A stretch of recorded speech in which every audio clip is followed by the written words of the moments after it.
अस्सलाम वालेकुम नाजरीन, वेलकम बैक। सुनिए स्टोरी का पार्ट 3। बीवी मुझे औलाद देने से कासिर है। बहुत इलाज करवाए मैंने मगर कोई फायदा नहीं हुआ। मुझे वारिस चाहिए जो मुझे तुमसे मिल सकता है। इसलिए जब तक मेरा बच्चा तुम्हारे वजूद में है तुम्हें अपने पास रखना मेरी मजबूरी है। ये कहकर वो मेरे करीब आया। कहने लगा, तुम शराफत से मेरे साथ जाना पसंद करोगी या यहाँ से ज़बरदस्ती उठा के ले जाऊं। ये सुनना था कि मैं अंदर ही अंदर खौफजदा हुई थी। मेरी वालिदा रोने लगी, उसके सामने हाथ जोड़कर कहने लगी कि खुदा के लिए मेरी बेटी का पीछा छोड़ दो। वो कहने लगा, नहीं छोड़ सकता। नाजिश मेरे बच्चे की माँ बनने वाली है, मेरा वारिस है इसके पास, और अगर मैंने इसे आज़ाद छोड़ दिया तो ये मेरे बच्चे को मार डालेगी। मैंने कहा, हाँ मैं मार डालूंगी इसे।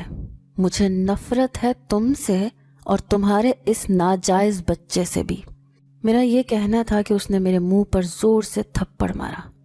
कहने लगा, मेरे बच्चे को कुछ मत कहना, अपनी औलाद की खातिर मैं तुम्हें जायज बीवी भी बनाने को तैयार हूँ।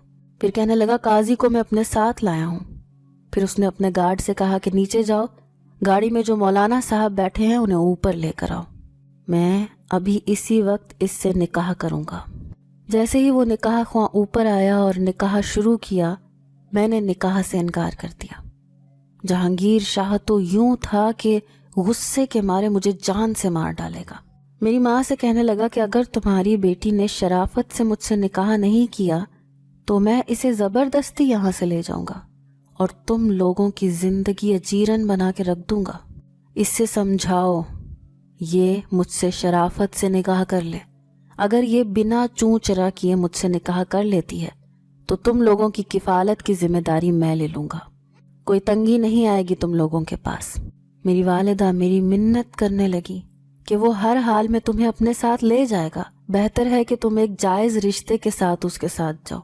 हम जैसी मिडिल क्लास लड़कियां हमेशा बेबसी और मजबूरी के तहत खामोश हो जाती हैं जब अपने वालिदैन के जुड़े हुए हाथ देखती हैं, और वो सब कर जाती हैं जो करना नहीं चाहती।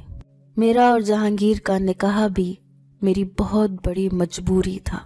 निकाह के बाद वो मुझे अपने साथ गांव में अपनी हवेली में ले आया, जहां उसकी पहली बीवी भी मौजूद थी जो मुझे नफरत से देख रही थी।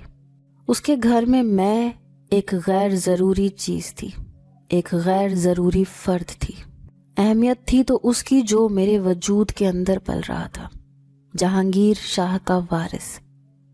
मेरी सास ने मुझे एक कुशादा सा कमरा दिया जिसमें हर सहूलत मौजूद थी।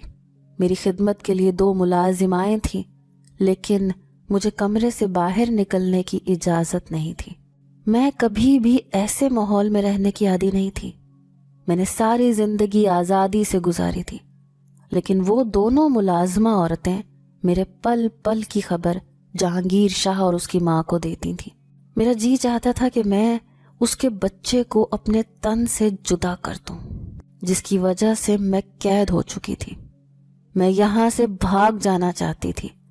महल चाहे सोने का ही क्यों ना बनाओ, अगर उसमें कैद करके रखा जाए तो वो भी पिंजरे से कम नहीं लगता। मेरा यहाँ दम घुटने लगा था। मुझे खाने पीने के लिए बेहतरीन चीज़ें दी जाती थी और ज़बरदस्ती खिलाई जाती थी। एक बार मैंने खाना खाने से इनकार कर दिया।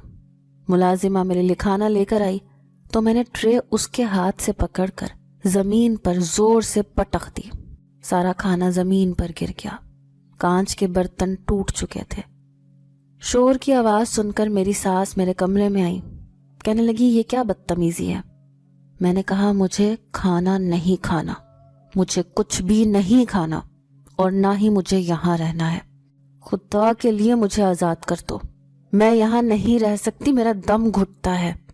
वो कहने लगी कि जब तक तुम जहांगीर शाह के बच्चे की माँ नहीं बन जाती यहाँ से तुम्हारा जाना मुमकिन ही नहीं है, और बेफिक्र रहो, तुम जैसी शहरी आवारा लड़की को हम अपने ख़ानदान की इज्जत कभी भी नहीं बनाना चाहेंगे। जैसे ही तुम बच्चे को जन्म दोगी तुम्हें आज़ाद कर दिया जाएगा। मैं यहाँ रहना चाहती भी नहीं थी। मुझे इस बच्चे से कोई लगाव और दिली वाबस्तगी नहीं थी, क्योंकि ये गुनाह का नतीजा था। لیکن میرا واقعی وہاں دم گھٹتا تھا۔ میں نے کہا مجھے کچھ نہیں کھانا۔ میری ساس مجھے ڈانٹ ڈپٹ کرنے لگی کہ اگر تمہاری وجہ سے ہمارے بچے کو کوئی بھی نقصان ہوا تو تم نہیں جانتی کہ جہانگیر تمہارا کیا حشر کرے گا۔ لیکن میں نے ان کی کوئی بھی بات نہیں سنی۔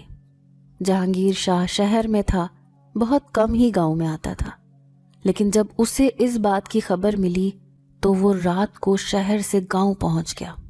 6 گھنٹے کا سفر کر کے جب وہ گاؤں پہنچا تو بے حد غصے میں تھا۔ رات کے 2 بجے میرے کمرے کا دروازہ کھلا۔ میں اس وقت نیند میں تھی۔ بڑی زور سے کمرے کا دروازہ بند ہوا اور ایک دم سے کمرے کی تمام بتیاں روشن ہوئیں۔ میں نے آنکھیں کھول کر دیکھا تو جہانگیر شاہ بڑے غصے سے میری طرف بڑھا۔ کہنے لگا اٹھ کر بیٹھو، کیا تماشا پکڑ رکھا ہے تم نے؟ میں اٹھ کر بیٹھ گئی، لیکن سوچ چکی تھی کہ آج اس شخص کے سامنے ہار نہیں مانوں گی۔ جیسے ہی میں اٹھ کر بیٹھی وہ میرے بیڈ پر میرے سامنے بیٹھ گیا۔ کہنے لگا صبح سے تم نے کچھ نہیں کھایا، کیا تماشا بنا رکھا ہے تم نے؟ کھا کیوں نہیں رہی ہو تم؟ وہ غصے سے پھنکارا تھا۔ میں نے کہا مجھے اس قید خانے میں نہیں رہنا۔ میرا یہ کہنا تھا کہ اس نے مجھے بازو سے پکڑا اور میرا بازو زور سے دبوچنے لگا۔ اس کی سخت گرفت پر میں تلملا کر رہ گئی۔ میں نے کہا تم انسان ہو یا جانور؟ چھوڑو میرا ہاتھ۔ کہنے لگا اگر تم نے میری کسی بھی بات سے اختلاف کیا تو تم اچھی طرح جانتی ہو کہ مجھے انسان سے جانور بننے میں زیادہ دیر نہیں لگتی۔ میں تمہارا حشر بگاڑ کے رکھ دوں گا اگر تمہاری وجہ سے میرے بچے کو ذرا سا بھی کچھ ہوا تو۔ میں نے کہا اللہ کرے مر جائے تمہارا بچہ جس کی وجہ سے میں اس اذیت میں پھنس چکی ہوں۔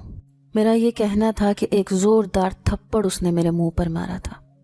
میرا تو دماغ چکرا کر رہ گیا۔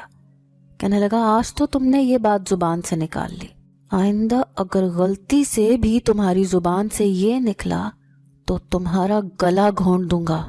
اس کے دونوں ہاتھ میرے گلے کی جانب بڑھے، لیکن ایک دم اس نے اپنے ہاتھوں کو روکا تھا۔ اس وقت تو شدید غصے میں تھا۔ میری آنکھوں سے آنسو بہنے لگے۔ میں نے کہا رک کیوں گئے؟ بڑھاؤ اپنے ہاتھ آگے، دباؤ میرا گلا گھونٹ کر مجھے مار ڈالو۔ ناظرین اس سٹوری کا بقیہ حصہ سننے کے لیے واچ کریں پارٹ 4۔ امید ہے آپ کو ہماری آج کی سٹوری پسند آئی ہوگی۔ ہماری ہر آنے والی نئی ویڈیو کو سننے کے لیے ہمارے چینل کو سبسکرائب کر لیں اور بیل آئیکن کو پریس کر دیں۔ ہماری ویڈیو کو لائک اور شیئر کر دیں۔ اسی کے ساتھ دیں مجھے اجازت۔ اللہ حافظ۔